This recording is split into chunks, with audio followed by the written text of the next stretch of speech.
Bonjour à tous, aujourd'hui nous allons vous présenter notre mini-projet en modélisation hydrologique et compréhension des processus. Comment réaliser le calage et le contrôle du bassin de la Vienne? Tout d'abord, nous allons vous présenter le bassin de la Vienne. Pour commencer, les données dont nous disposions sont assez claires. Elles datent du 1er janvier 1981 au 31 décembre 1995. Le bassin a une superficie de 1156 km². Il est composé essentiellement de terrains poreux avec de nombreux aquifères différents, et le bassin d'exploitation est le bassin hydrographique Loire-Bretagne. Le climat auquel est soumis le bassin est océanique.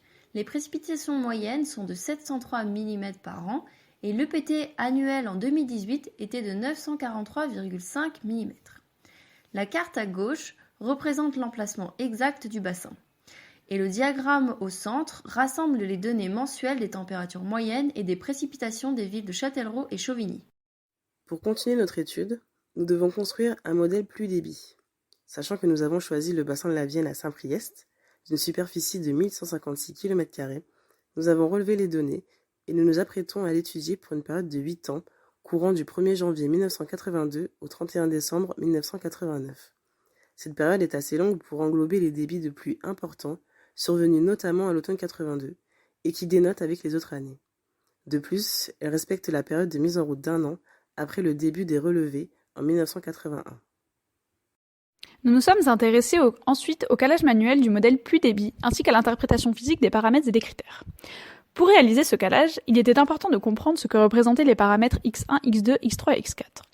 Ainsi, grâce au schéma structurel du modèle GR4J de représentation, on voit que x1 correspond à la capacité maximale du réservoir sol, alors que x3 est quant à lui égal à la capacité du réservoir de routage. x2, lui, est un paramètre d'échange souterrain. Il permet ainsi de prendre en compte, s'il est positif, les pertes profondes dans un bassin, qui ne sont ni un stockage dans le réservoir sol, ni une restitution à l'exutoire. S'il est négatif, cela veut dire qu'il correspond à un apport d'eau, par exemple l'apport d'eau d'une nappe phréatique. Enfin, x4 est la constante de temps des hydrogrammes unitaires. Nous avons ensuite fait varier les paramètres par défaut pour maximiser la fonction objectif Nash-Sutcliffe-Q ainsi que le critère bilan.